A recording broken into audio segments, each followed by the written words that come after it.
From WKGC Public Media, this is ReelTalk, the place where you can enjoy the cinematic conversations frame by frame each week. I'm your host, R.L. Terry. If movies are your thing, you're in the right place for today's retrospective of The Thing from Another World. 75 years ago, audiences walked into movie theaters expecting a monster movie.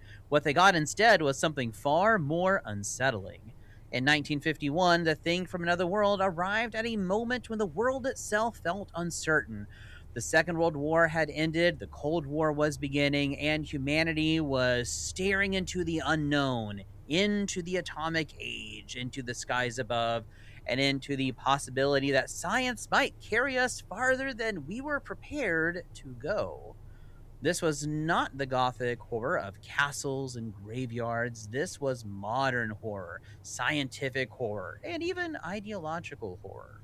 The monster in this film did not rise from superstition, it came from beyond our atmosphere, and that distinction mattered. Because for the first time, the threat on screen reflected a new kind of fear. Not fear of the past, but fear of the future.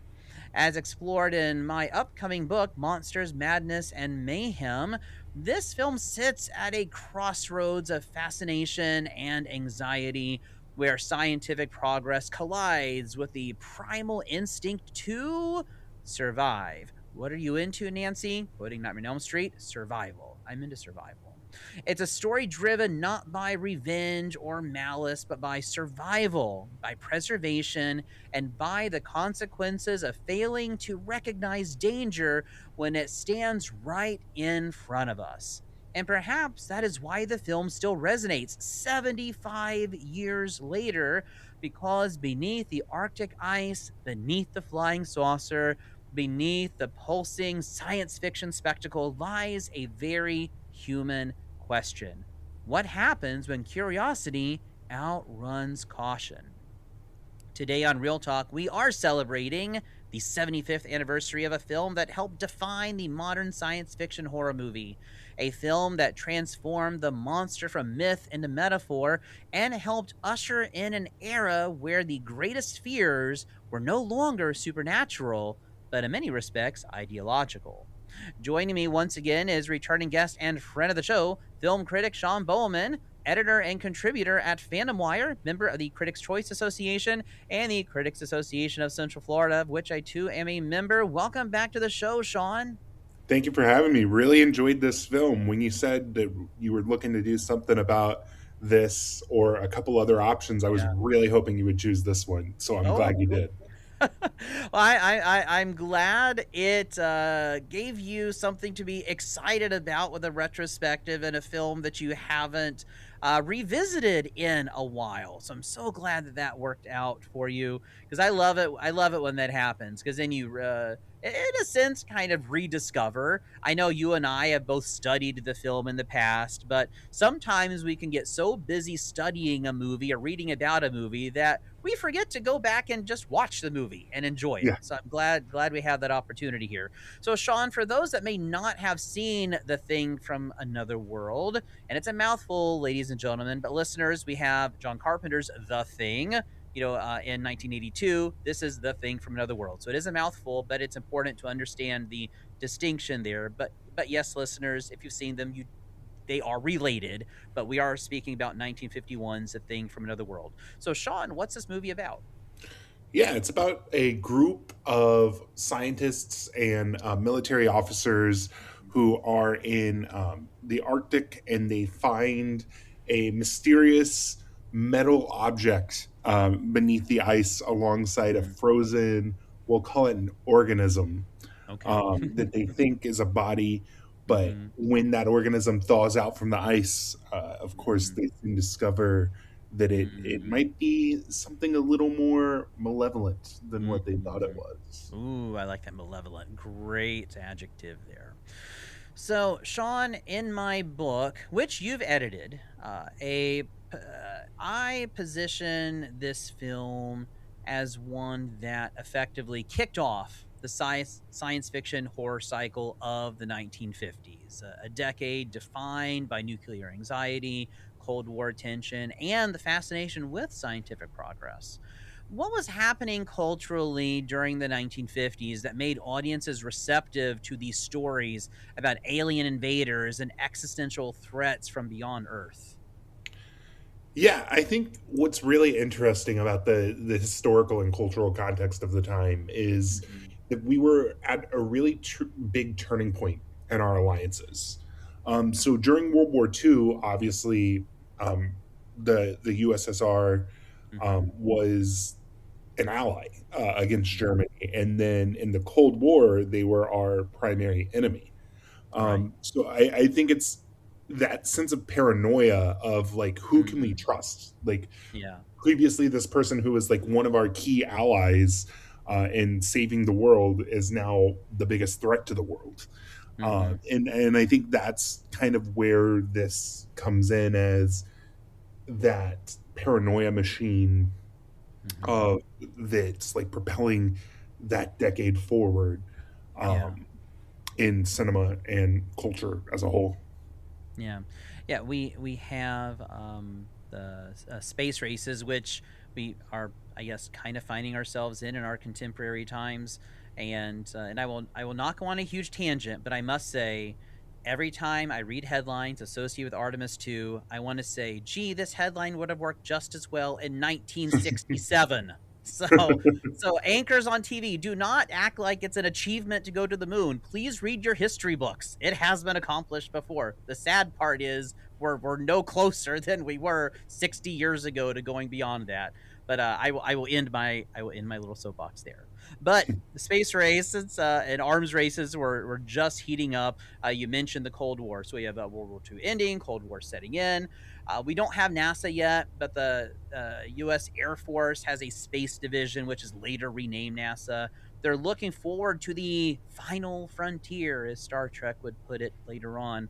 And they're looking into the vast reaches of space. And because of that, there are these fears and anxieties that emerged in the public conscious of what lies beyond our atmosphere. This is before we really knew much about it, and always with the unknown we think about monsters. So like, what monsters await us as we venture into their domain, or in this case, where they're venturing into our domain. So I love how at the time there is this combined fascination with scientific breakthrough, but we still have these ideas that are just embedded in us about kind of classical Gothic or external monsters, and so the culture's right at the time for this type of exploration because there is so much that is unknown. Sean, Yeah. kind of a follow up to that. Why does this film feel like such a turning point for the genre? Well, I think, and this might be me reading into it a little bit too much, but I Hmm. think one of the big turning points for Hmm. me of this film is that it's an original sci-fi film, and if Hmm. we look back at the sci-fi films from the 1930s and 1940s, a lot Hmm. of those are based on pre-existing literature. And I think that Hmm. there's like a short story that this one was based on, but from what I understand, it's very different from the short story. I've never read the short story, so maybe I'm wrong. Hmm. Maybe maybe it is a pretty literal adaptation. Hmm. But like we look at the sci-fi films of the 1930s and 1940s, and it's stuff Hmm. like The Invisible Man or War of Yeah. the Worlds that are Hmm. these based on like these very vivid sci-fi novels Hmm. that when you look at the written word, the only limit of the written word is your imagination. Yeah. When you're looking Yeah. at film in the 1930s, 1940s, 1950s, there are a lot more limitations of like Yes. what can you Hmm. do that looks realistic and not campy. And so having this one that's based on something that's a little more grounded Hmm. makes it feel a lot more real than something like Hmm. The Invisible Man or Yeah. King Kong or Hmm. any of those other examples that I mentioned. Yeah. King Kong, another RKO film.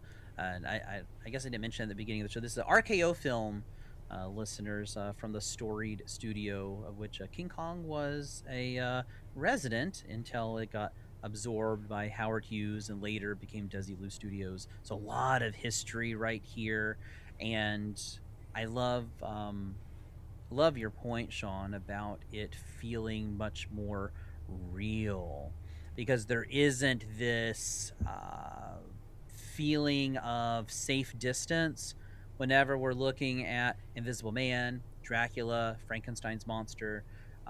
There is this safe distance there, whether we're reading it in the book or on the screen, because we know that, as far as we know, that we don't have vampires in the traditional sense. I know if you go to New Orleans, maybe there's slightly, well, there are people who maybe approach that where it's like, okay, you're close, but you're still not a vampire in the traditional sense.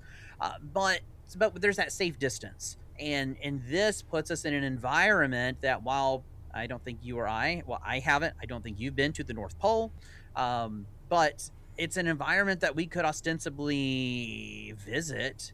Like, this is, we've got some pseudo real science going on, so it feels incredibly relatable to our world. And the setting itself, this frozen tundra, isn't just a backdrop. It's to, again, position us in something that feels real. We're not in a world of fantasy. It is tapping into feelings that we've all had if we've been in the mountains before, maybe on a deserted island, because when you're in these environments, you have a feeling that's kind of by default, it's automatic, feelings of isolation, claustrophobia, and these characters feel that. These are the same types of feelings that at one point or another in our own lives that we have felt ourselves. And by placing these relatable characters, this relatable story in an environment that we may not have visited before, but switch the background, it could easily be almost any environment, that it amplifies the vulnerability and the tension that we feel and these characters feel, which forces them into close quarters where fear and distrust can truly flourish. How important is that setting to the film's effectiveness as a horror story? Yeah, well, I will say, I do want to reference Carpenter's The Thing, Yeah, please do. um, because I joke that every time I go to see that movie, I Mm-hmm. need to wear a jacket because I walk out of that movie feeling cold. And I feel a very similar feeling with this one. Maybe it's not Yeah. quite as vivid because it's like Yeah. black and white, Mm-hmm. and like it's got more limitations and Yeah. like the technology and stuff. But I still feel like it's a very effectively atmospheric Mm-hmm. film that makes you feel like you are stuck in this like Mm-hmm. research outpost Yeah. with them, and I think that's what makes it so chilling, Mm-hmm. pun intended. But like that's the thing, like you feel like you are stuck there with these people, you don't know who to trust, and I think Yeah. that's exactly the feeling that they were going for with this film. Yes, exactly. And we learn about, midway through the movie, we don't know who to trust. We're in an environment that, by its very nature, kind of produces feelings of isolation, claustrophobia, which work together to induce this anxiety, this distrust of others. Because they're not all the best of friends. It's like they're just working together, and they each of them kind of has their own goals in mind for why they are there. So when you take that, you throw them in this setting that um, that's going to then kind of stoke the fires of this tension that are already there. And then once that saucer is discovered, in addition to everything we've just talked about, we throw in that primal fear of the unknown. What may be lurking in the dark? What may be lurking there in the ice? And that begins setting in, which really forces this eclectic group of characters to hold their collective sanity together as conflict arises and everyone shows their true colors, as we learn who to trust, who not to trust, and their facades drop. It's the it's the conflict giving way to the assaultive tension that drives the richness of the story.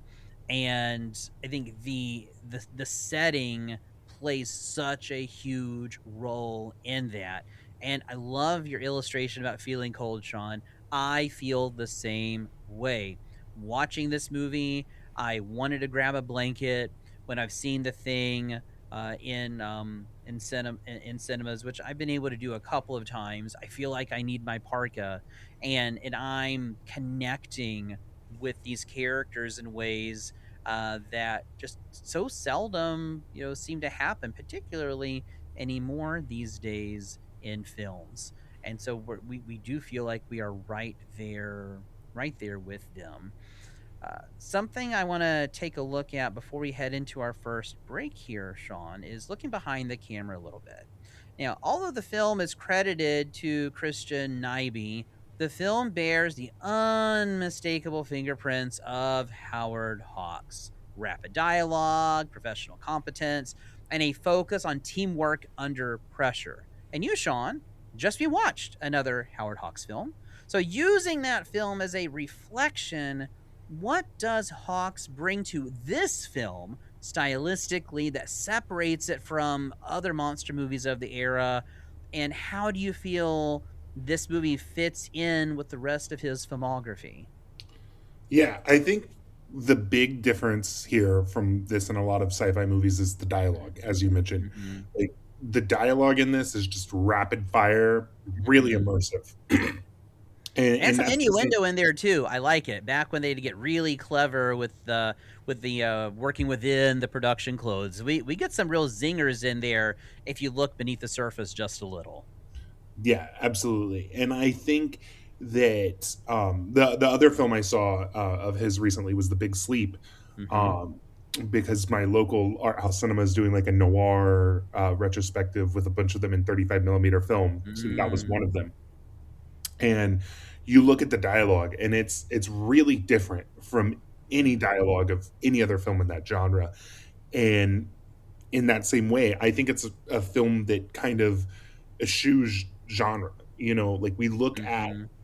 sci-fi films and we have a very clear expectation of what sci-fi films should be, and this Mm-hmm. does have some sci-fi elements, of course, Yeah. but it is not a typical sci-fi movie by No. any Mm-mm. chance.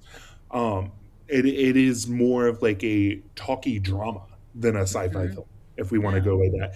And the same goes for like The Big Sleep. Like that's not your typical detective movie. It is a very talky detective movie. Mm-hmm. And so I think that's something that we didn't see a lot at the time. And I think another thing that we didn't see a lot at the time, that Hawks did really well, were like true ensemble pieces, right? Yes. Like we look at The Big Sleep and it's Bogey and Mm-hmm. Bacall, and you normally think Mm-hmm. of like Bogey and Bacall as like Mm-hmm. these two dominant forces because Oh they yes. were the best They actors of were. their time, maybe even the best actors ever. Mm-hmm. But you look at like all the other people in that ensemble, Mm-hmm. and they make such an impact. Mm-hmm. Um, like you even look at like something like Casablanca, and there are a couple Mm-hmm. memorable supporting turns in Casablanca, but like Bogey and in that case Bergman are like front and center dominant, right? Mm-hmm. You look at The Big Sleep, and there are so many different players that are just Mm-hmm. like functioning at top form. And Mm-hmm. I think with The Thing from Another World, like everybody is just like on their A game. And I think that's what's necessary for a Yeah. film like this to work, is to have like all of these people who feel like they are a match for each other in terms of their Mm-hmm. wit. And I think that's really effective. Yeah, one of the characteristics I find in Hawk's film work is one, the dialogue, which you so eloquently put and elaborated on, but also the writing of the characters. There's so few characters in his movies that are furniture. Like everybody matters to the story, even if it is a smaller part. Not Yeah, a small and I part, think excuse me, that goes small hand actor. in hand with the performances and Yeah. acting, as I said. Like he gives Yes. them something to actually work with, which is Mm-hmm. not the case for a lot of other filmmakers at the time. No, but and particularly with ensemble cast, because it's like, well, we'll give the top three people some agency, and everybody else just kind of comes in and out of the scene. But no, you remove any of these scenes, these characters and sequences, and it doesn't play out the same. Everything matters in this film, and I think Hawks is just demonstrably a genius when it came to both the craft of the story and then the film craft, the technical achievement on the screen. But you're listening to Real Talk on 90.7 WKGC. I'm your host, R.L. Terry, and today I'm joined by returning guest and friend of the show, Sean Boelman, editor and contributor at Fandom Wire, member of the Critics' Choice Association and the Critics Association of Central Florida. Today is our retrospective of The Thing from Another World, celebrating 75 years this year. It doesn't look a day over 7.5 years, listeners. We'll be right back after this break. Welcome back to Real Talk on 90.7 WKGC. I'm your host, R.L. Terry, and today I am joined by returning guest and friend of the show, Sean Boelman, editor and contributor at Phantom Wire, member of the Critics' Choice Association and the Critics Association of Central Florida. Today is our retrospective of The Thing from Another World, celebrating 75 years this year. One of the central themes or motivations in the film is, as I mentioned in our first segment, survival. It's a driving force for both the humans and for the creature itself. Sean, is the film ultimately less about good versus evil and more about competing instincts to survive? And does that framing make the monster more frightening or more understandable? Yeah, I think it's a really interesting line of questioning here because I think this goes into one of the things that really makes this film stand out. Mhm. And I think it's that it's not propaganda. Like we look at a lot of films of the 40s and the 50s, and they're very pro-American propaganda. They Mhm. are very, very much like American exceptionalism all the way. And I think that this one, while it's not like America is bad. Yeah. It understands the nuance a little more in a Mhm. sneaky way because obviously, if Mhm. it were just like maybe we should cooperate, it probably wouldn't have made it past the Yeah. studio heads. Like that wouldn't have happened. But Yeah. I think it's very much like, hey, maybe you know we see them as the bad guy; they don't see themselves as the bad guy.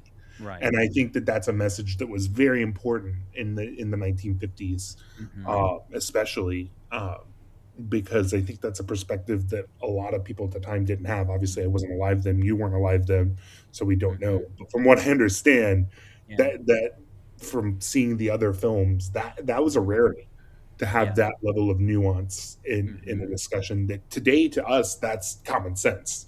Yeah. Like we see ourselves as the hero, they see Mhm. themselves as the hero, Mhm. but I think that's a perspective we didn't see in film a lot then. Mhm. No. Yeah. In many ways, our creature entity, whatever we want to call it, is just being that. Kind of like the same argument you can make in Jaws. It's just like, well, Bruce is just being a shark. I don't know what the problem is. He's just being a shark. Who's the real villain here? And of course, we all know the answer is the mayor. But we have kind of I like how you apply that same idea here in the approaches, and that nuance is what creates such a rich cinematic experience in The Thing from Another World. Because we all want to survive, whether we're the humans in this story or we are the creature in this story. So survival is pursued or achieved, and how we do it, it takes many forms. But at the end of the day, this is a story about the primal need for survival and preservation of one's race and ideals, one's own species, and more closely reading the film reveals that thought-provoking subtext, which has gone on to inspire so many other movies. Uh, in here is just survival in the bleakest of circumstances, when you're isolated, when you're claustrophobic, when you're perhaps distrusting of what it lies before you.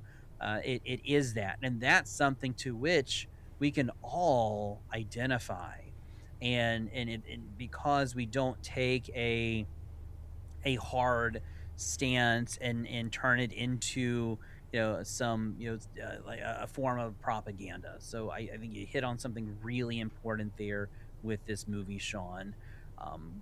We're always talking about closely reading movies, closely reading characters and themes, and we can't deny, we can't talk about The Thing from Another World, and of course a lot of movies from the 1950s, without discussing one of the most common readings of the film and the monster therein, and that is the monster represents communism. So at the time, it was using this monster or other monsters was a way of externalizing that growing fear in the country. It was this monster is an external force capable of infiltrating and destabilizing society. And Dr. Carrington's fascination with the creature becomes symbolic of an intellectual naivete, if you will, an unwillingness to recognize existential danger.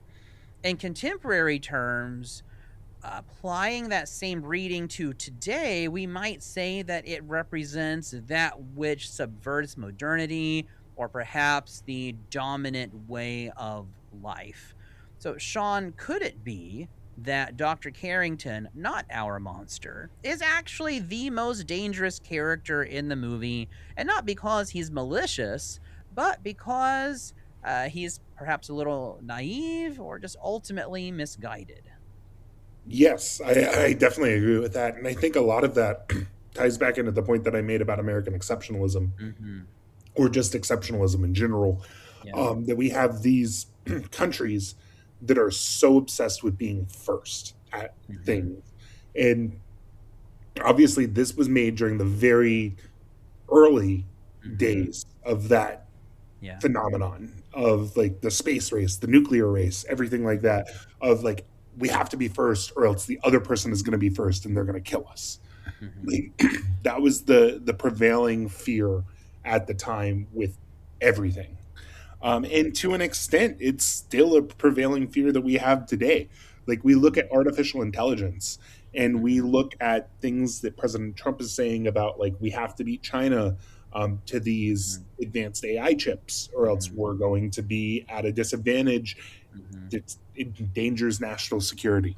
Mm-hmm. So I think that the Carrington character is really interesting because it is a character who is so singular in his pursuit of Mm-hmm. being first that Yes. he's kind of blind to everything else that's happening around him.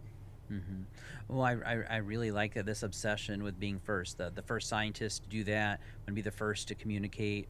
It was had so preoccupied with whether or not he should, he didn't stop to think if he could. Oh no, sorry, it was so preoccupied with whether or not he could, he didn't stop to think if he should. Listeners, where have we all heard that before? Actually, you could say that about a lot of movies. Of course, I'm quoting Jurassic Park there, but you can apply it to a wide Yeah, variety of for movies sure. here.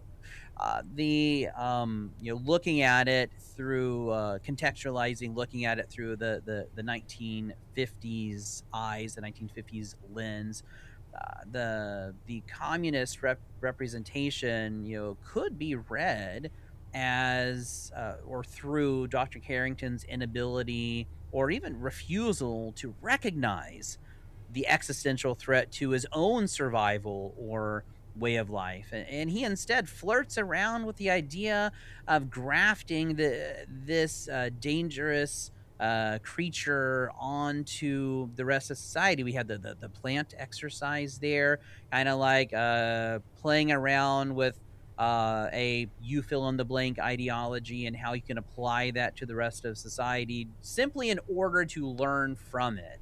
he certainly wanted to. He wanted to learn more about it. He was very curious, and curiosity can be a great thing. Of course, curiosity can also lead you into some dangerous areas, and eventually he kind of gets his little bit of comeuppance there in the end.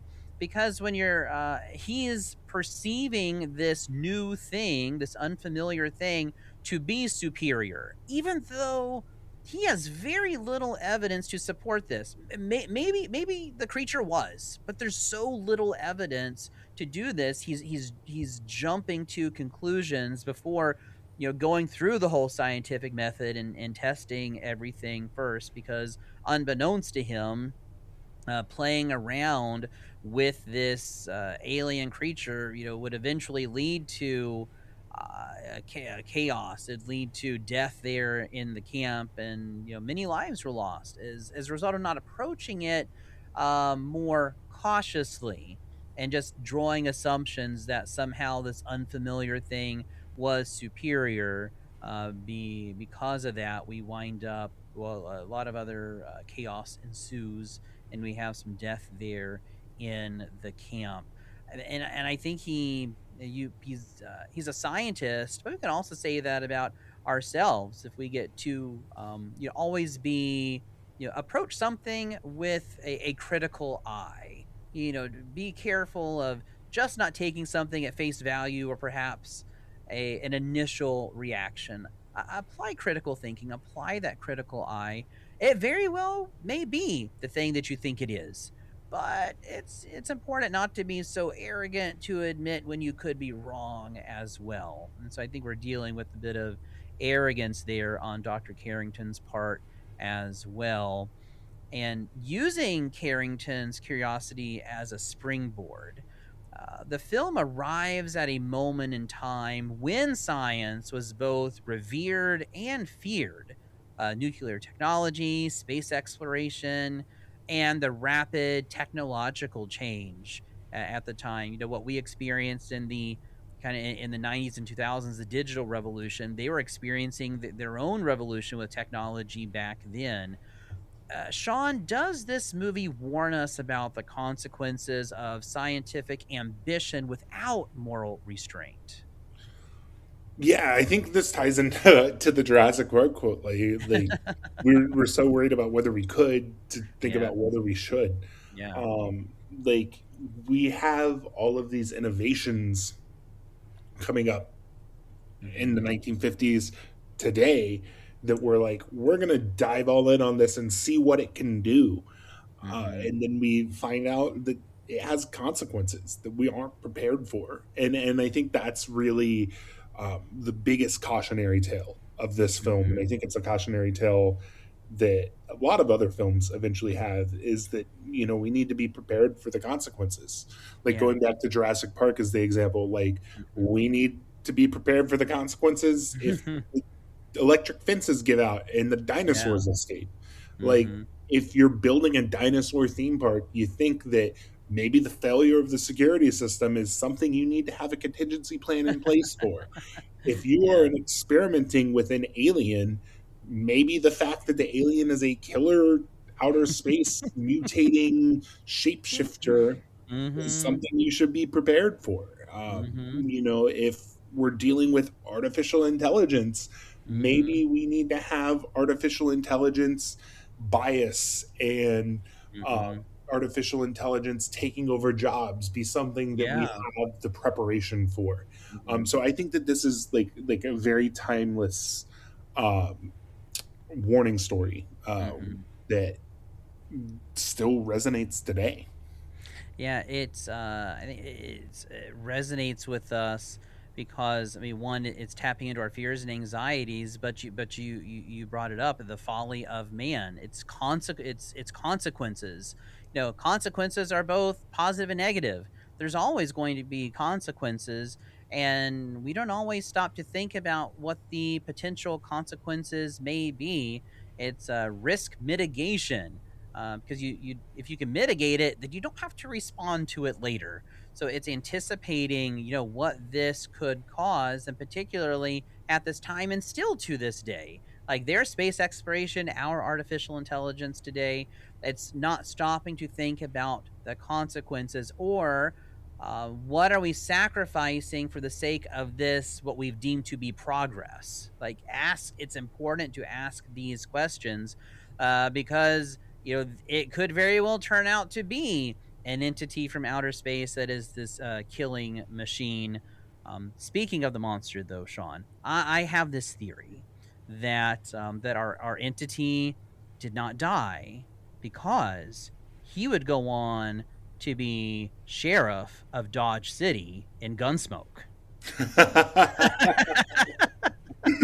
Of course, listeners, I'm referencing James Arness plays the creature in the movie, and he would go on to be Matt Dillon in Gunsmoke. But this was one of his big breakout roles, and was originally supposed to go to John Wayne, and then James Arness he came in and he played the creature. So I don't think the creature died. He just emerged as Matt Dillon in Gunsmoke. I actually um, didn't know that about John Wayne. Yes, That's interesting. yeah, he didn't. Interesting fact. He didn't take it, and that's how we get it. James Arnaz wound up in his career taking a lot of roles that were written for John Wayne in hopes he would take them, or perhaps offered to him, and then Arnaz would come in and take those roles. Which is why, if you look at the characters they play, James Arness more known for his work in television. But if you look at Wayne's work in movies and Arness's work in television, it's like they're ostensibly playing variations of the same character, but that's why you kind of have your A-lister, your B-lister. Of course, our B-lister would go on to be an A-lister, but not at the time. So yes, there's your fun fact, listeners. That it's you gotta when you watch the thing from another world thing. Oh my gosh, he's there's Matt Dillon from Dodge City in Gunsmoke.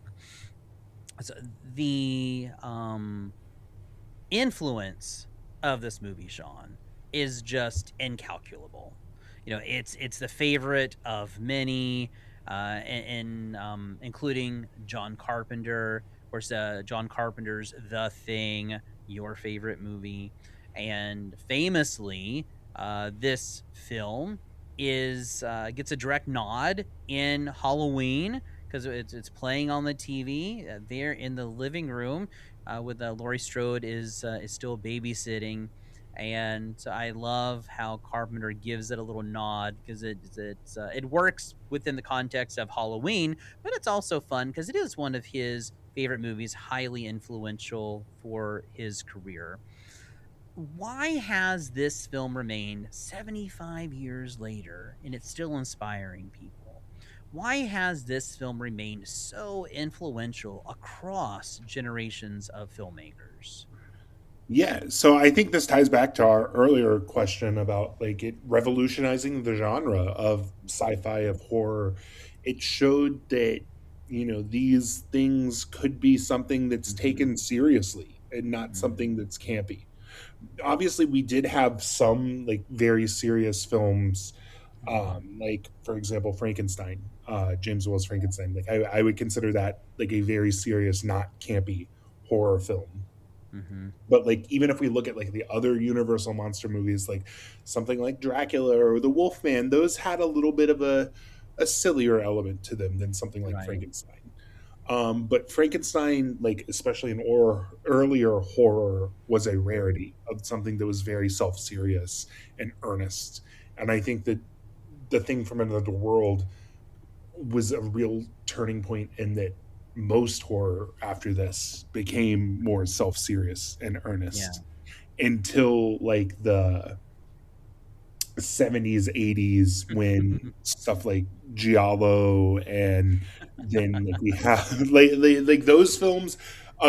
a movie with like your vice is a locked key or a locked Mm-hmm. door and only I have the key, like that's Right. obviously not taken seriously. Mm-hmm. So like in the 70s and 80s, like we get back to where horror is a little less serious again. Mm-hmm. But like we look at like the horror of the 30s and 40s, and a lot of Yeah. those are not as realistic, and then we get back into the realism here. And I think that a lot of those filmmakers today who are making horror are Mm-hmm. back to the realism. I Yeah. guess we could say that horror goes through these cycles of silly, real, silly, real. And Mm-hmm. I'd be interested in looking at like the correlation between like what's going on with the world and Yeah. like general optimism and cynicism Mm-hmm. of the time. But obviously, as we've discussed, the 50s were a very cynical time. Mm-hmm. Yeah. And so having this cynical horror is something that was very important at the time. And so I think, again, today, not trying to get too political, but however you think of it, we do live in a time where there's a lot of cynicism in people. Mm-hmm. And so Yeah. we are back to this era where a lot of the horror is, again, more on that cynical side. And that's why I think we're still seeing a lot of the influence of this film today. Yeah, well, I know of a great book that can answer those very questions that you have, and you've already read it. So listeners, if you want to take if you're curious about kind of the sociology of these movies, you may want to check out my book when it comes out this fall, Monsters, Madness, and Mayhem, because looking at people and behaviors and how it's reflected in movies. And I think that's a great place to head into our next break here. Then we'll be back with you listeners to finish up our conversation today. You are listening to Real Talk on 90.7 WKGC. I'm your host, R.L. Terry, and today I am joined by returning guest and friend of the show, Sean Boelman, editor and contributor at Phantom Wire and member of the Critics' Choice Association and Critics Association of Central Florida. Today is our retrospective of The Thing from Another World, celebrating 75 years this year. We'll be right back after this break. Welcome back to Real Talk on 90.7 WKGC. I'm your host, R.L. Terry, and today I am joined by returning guest and friend of the show, Sean Boelman, editor and contributor at Phantom Wire. Today is our retrospective of The Thing from Another World, celebrating 75 years this year. Sean, this film tapped into a primal fear that something dangerous may exist just beyond the boundaries of the familiar world. As Freud would put it, it taps into the uncanny, that which is unseen, unknown, may have, risen up. I think you and I would both agree that the movie resonates because it confronts audiences with the consequences of human folly and the dangers lurking outside of our comfort zone. Never mind horror, it can be terrifying just being outside of your comfort zone, listeners. Why does the fear of the unknown, whether it's an unknown school, an unknown job, or an unknown entity, remain such a powerful storytelling engine, and what modern anxieties might today's audiences project onto this story? And some of which we've already talked about. Yeah, I was about to say. Yeah. I think the modern anxiety that is the closest analog Mm-hmm. for what was going on in this is probably AI. Yeah. Just because like that is today's unknown, and I think Mm-hmm. that the unknown is scary just because it is unknown. I mean, I don't know if there's necessarily a better way to put that, other than like they say like there are a bunch of different like adages like people Yeah. say like what you don't know won't kill you, but Mm-hmm. it very Yeah, well you could. could. Like especially It like could. that's what this movie is saying, is that it Yeah. absolutely could. Mm-hmm. Like I feel like you look at like classic fears like fear of the dark, Yeah. like fear of creepy crawly things, and it Mm-hmm. goes back to the fear of something we don't understand. Mm-hmm. And I Yeah. think that a lot of what people were afraid of in the 1950s, a lot of what people are afraid of today are things that they do not understand. Like Mm-hmm. people were afraid of communism in the 1950s because they did not understand it. Mm-hmm. Not to say that communism is a good thing, but like in the 1950s, the society's understanding of communism was shaped by propaganda. Mm-hmm. Like that is an objective fact. And so like it is something that people like understood only through these very ambiguous depictions that they just could not wrap their heads around. And I think the same thing is true of AI today, not necessarily in the propaganda sense, but just because it is such a complicated technology Mm-hmm. that I would reckon to say, 95 or more percent of people don't really understand what AI is. Mm-hmm. Like, I feel like you could ask, 20 people on the street what AI is, and you're going to have 20 different answers, and Mm-hmm. maybe one or two of them will be right. Yeah. And so I think that that's kind of what this film represents, is that Mm-hmm. we have this alien or entity or creature, or however you want to Mm-hmm. describe it, that they don't understand. They don't know what it Yeah. is. And I think that's what makes it so scary for them and to audiences. Mm-hmm. Yeah, I think AI is a great one that we can use as we take the plotting and characters from this movie and apply it to something today. I can see that, because for all we know, maybe we are creating a monster, and we're just, unbeknownst to us, we are creating Skynet. Cyberdyne is just around the corner. Terminator reference, listeners. And so, and actually, Skynet is the name of my home Wi-Fi.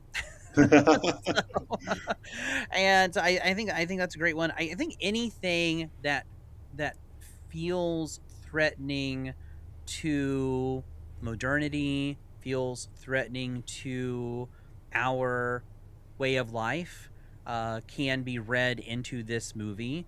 And for each of us, we may express those ideas a little differently. So I'm not going to apply any definitive labels to it, but anything that feels that is undermining or unpinning or rewriting that which is known, that which is our lives, that which has been maybe moral and ethical standards, that which has been our comfort zone, the everything that makes the world familiar to us. We can read this fear of subverting that. And I think that's something we can also read into the movie as well. And the ability to apply these contemporary fears to a movie that is 75 years old is really a proof of concept of how great this movie is. 75 years later, we can read all we can, it's the it was written in such a way that it's like evergreen. That no matter what decade we are in, no matter what the collective fear is of the day, that we can use the plotting and the characters to explore that more. Where it's like, oh, this movie is about such and such. Well, maybe 20 years later, it's now about something different. I love how you can take a movie and apply it decades and decades later. And I think we have fewer examples of movies today in which we can do that, because so many of them are about any one or two specific things, or it's so obvious that they're about these one or two specific things. It's going to be hard to apply those movies later on down the road, because then they're always going to be about those one or two specific things. And so I like how we can talk about this movie in our 2026 through a 2026 lens, because you could have had a rich discussion about this movie through a 1990s lens. We could have said the internet, perhaps, the World Wide Web, maybe at the time, or even what is one of the earliest examples of something that was operating on artificial intelligence decades ago, the one of the best examples of an autonomous robot, and that is the iRobot vacuum. Still one of the best examples of something autonomous, because it does problem solve. So I think there's a lot of ways that we can apply this, and it makes it so much fun. Well, I mentioned the RKO studio earlier, Sean, and this film boldly opens with the iconic RKO title card, symbol of the early and golden age of Hollywood, one of the founding studios. But the thing from another world arrives in RKO's twilight years, soon after which Lucille Ball and Desi Arnaz would purchase it from Howard Hughes, whom ran it into the ground. About this time, the movie came out, and of course, they would buy it to create Desilu Productions, which would go on to produce not only I Love Lucy, but even the Andy Griffith Show, Star Trek, the original series, and many more. How does knowing this film's industrial context change our appreciation of it? And does this movie represent a creative high point during a period of institutional instability? Yeah, I mean, I will say you know a lot more about the that studio history than I do, but something that I do think is really interesting about the production of this film is Mm-hmm. that it's kind of a kind of a misnomer is not the word, but kind of a myth, I guess you could Mm-hmm. say, that it was like this hit for the studio because Mm-hmm. like this film went over budget, from what I Mm-hmm. understand. Yes, it Like did. it was like a film that was supposed to be relatively cheap, and then Mm-hmm. it became not relatively cheap, and then it became really expensive. So I mean that's not to fault the film. Like the film looks Yeah. great, like Mm-hmm. it looks great, but it's not this like low budget win for RKO Studios. Like Mm-hmm.